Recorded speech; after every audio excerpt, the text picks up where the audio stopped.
Hai semuanya, selamat datang di channel ini. Terima kasih buat kalian yang udah ngeklik video ini. Nah, kali ini gue bakalan ngebahas serial killer yang berprofesi sebagai seorang dokter. Sebelum lanjut ke videonya, gue bakalan sedikit membahas tentang sejarah ilmu kedokteran yang pertama, sejarah ilmu kedokteran di Mesir kuno. Sekitar 2600 sebelum Masehi, di Mesir sudah terdapat dokter atau ahli pengobatan, yaitu Imhotep. Imhotep terkenal dengan pengetahuannya dalam ilmu fungsi dan penyakit. Dokter-dokter di Mesir kuno menghabiskan waktu bertahun-tahun untuk mempelajari suatu penyakit di sekolah yang berupa kuil.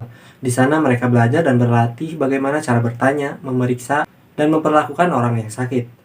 Mereka juga sudah biasa memberi yang namanya resep obat.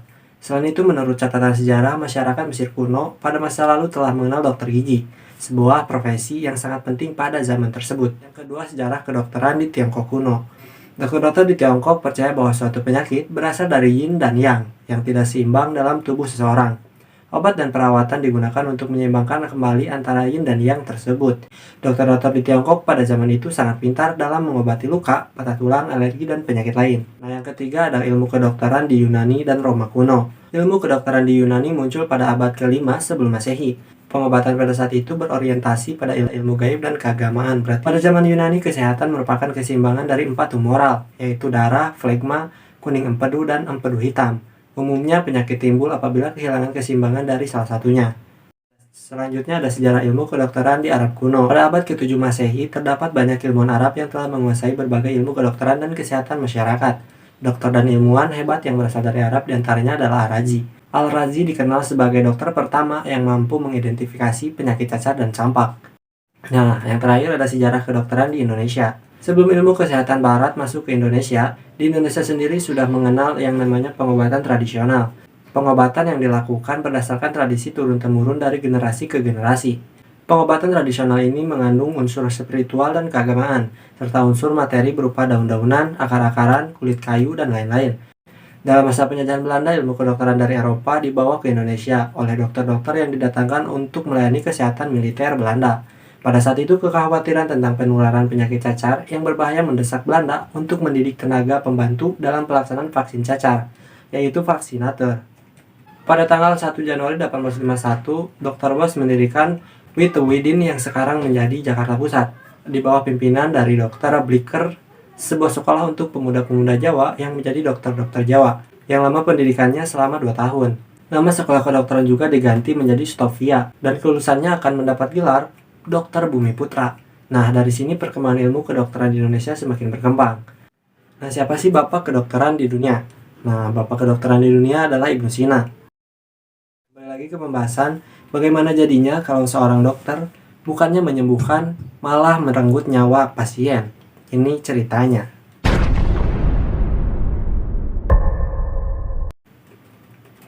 Dr. Harold Frederick Shipman lahir 14 Januari 1964 Nottingham, Inggris, dari pasangan Vera Shipman dan Harold Shipman. Dia adalah anak tengah dari 3 bersaudara. Ayahnya seorang supir truk dan ibunya adalah seorang ibu rumah tangga.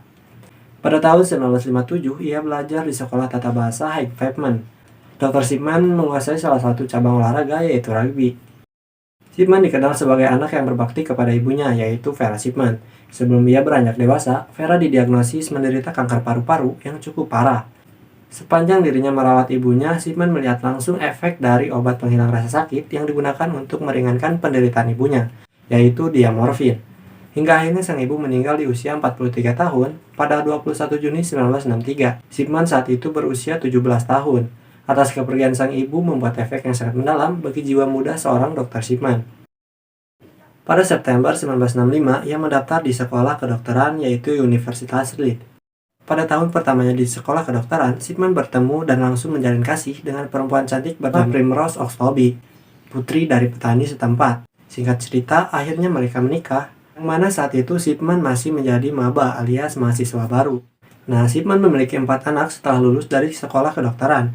Sementara itu, Primrose menjadi seorang ibu rumah tangga yang penuh kasih sayang, dan istri yang mendukung karir suaminya di bidang kedokteran. Pada bulan Maret 1974, ia menjadi dokter umum di Todmorden, Lancashire, Inggris. Selama di sanalah tanda-tanda pertama dari perilaku kriminalnya mulai banyak diperhatikan orang-orang.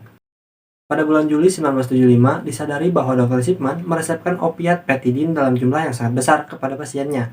Di hadapan rekan-rekannya, Dr. Shipman mengaku telah memperoleh kecanduan opiat petidin yang bermulai dari sekolah kedokterannya dulu.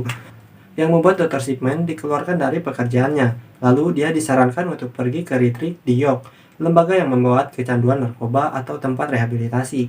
Nah, singkatnya pada November 1975, ia didakwa dengan pemalsuan resep. Pada tahun 1977, ia telah mendapatkan pekerjaan di pusat medis Donnybrook sebagai dokter umum. Nah, dari sini diyakini bahwa awal mula kejahatan Dr. Shipman dilakukan. Kasus fenomenal yang dikenal masyarakat terjadi pada tahun 1998. Pada saat itu, salah satu pasien wanita yang berusia 81 tahun bernama Kathleen Grandi ditemukan tewas di kamarnya beberapa saat setelah Dr. Shipman mengunjunginya. Keluarga korban pun dibuat bingung atas kematian mendadak dari keluarganya itu, yang pada saat itu korban nampak dalam keadaan sehat-sehat saja. Setelah dilakukan penyelidikan lebih dalam oleh keluarga korban, ternyata Dr. Shipman sengaja menyabotase surat wasiat dari korban dengan mengubah wasiat korban untuk memberikan semua harta miliknya kepada Dr. Shipman sebesar 4.000 pound sterling atau sekitar 7 miliar rupiah. Bahkan atas desakan Dr. Shipman sendiri, korban tak perlu diotopsi dengan dalih kematian yang alami. Akhirnya berita kejahatan ini dipublish pada 20 Agustus 1998. Kemudian pada 2 September 1998, laporan toksikologi membuktikan bahwa korbannya meninggal karena dosis diamorfin yang sangat fatal dan bukan penyebab alami seperti apa yang diklaim dalam kematiannya. Dr. Shipman awalnya dihadapkan dengan temuan. Dia mengklaim bahwa pasiennya adalah seorang pencandu narkoba, dan itu ditutup-tutupi oleh Dr. Shipman kepada keluarganya. Kemudian Dr. Shipman ditangkap secara resmi pada 7 September 1998. Dr. Shipman awalnya dipenjara di Strangways, Manchester. Kemudian dia dipindahkan ke penjara Preston, kemudian pada tahun 1998 ke penjara Walton di Liverpool sesudahnya. Persidangan Dr. Shipman dimulai pada tahun 1999 dan berakhir pada Januari tahun 2000. Hakim membutuhkan 33 jam dan 55 menit untuk memvonis bahwa Dr. Shipman itu bersalah atas 15 tuduhan pembunuhan dan pemalsuan wasiat dari Kathleen Grandi. Ia pun dijatuhi hukuman penjara seumur hidup tanpa kemungkinan pembebasan bersyarat. Di pengadilan, Dr. Shipman terlihat angkuh dan berusaha menutupi kejahatannya dengan banyaknya keterangan palsu yang ia keluarkan. Para penyelidik memperkirakan bahwa Dr. Shipman mungkin telah membunuh lebih dari 218 pasiennya, sementara perkiraan selanjutnya mengungkapkan bahwa jumlahnya mendekati 250 orang. Di sisi lain, sikap dari Primrose Oxtoby, yaitu istri Dr. Shipman, yang membuat salut. Perilakunya dianggap sangat aneh selama persidangan. Primrose selalu menghadiri persidangan suaminya dan selalu melakukan kunjungan mingguan ke penjara Wakefield. Beberapa laporan menunjukkan bahwa pasangan itu berpegangan tangan, berciuman, dan seolah tidak peduli dengan apa yang terjadi. Primrose membingungkan kerabat korban suaminya dengan mencoba berbaur dan berbahasa basi saat istirahat persidangan. Perilakunya mencerminkan penolakan patologis atas kejahatan suaminya dan seolah suaminya tidak bersalah. Singkat cerita, Dr. Shipman ditemukan tewas di sel penjaranya pada 13 Januari tahun 2004. Sehari sebelum ulang tahunnya yang ke-58, Dr. Shipman ditemukan gantung diri di sel penjaranya. Namun banyak konspirasi dari luar yang menyatakan bahwa Dr. Shipman sudah merencanakan bunuh dirinya agar sang istri mendapatkan dana pensiunan dari Dr. Shipman sebesar 100.000 pound sterling atau sekitar 1,9 miliar rupiah menurut catatan rahasia penjara. Uang itu ditambah dengan 10.000 pound sterling atau sekitar 198 juta rupiah. Sampai akhir hayatnya tidak diketahui alasan kenapa Dr. Shipman melakukan perbuatannya itu. Sejumlah teori mengatakan alasan Dr. Shipman memiliki keinginan untuk membunuh adalah karena dia terguncang setelah kematian sang ibu.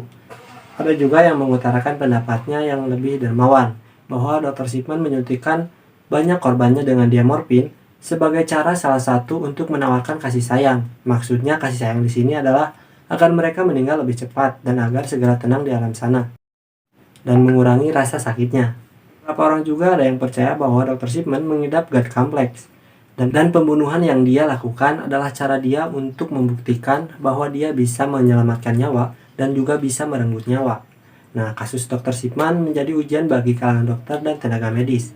Gara-gara apa yang dilakukannya, kepercayaan masyarakat Inggris terhadap mereka menurun. Padahal ini merupakan kasus langka, sehingga kita tidak bisa menyalahkan satu profesi atas tindakan satu orang. Oke, sekian dulu video kali ini. Mohon maaf apabila masih banyak kesalahan. Sehat-sehat buat kalian, jangan lupa segalanya, jangan lupa 5 waktunya. Gua pamit, see you. Gua pamit.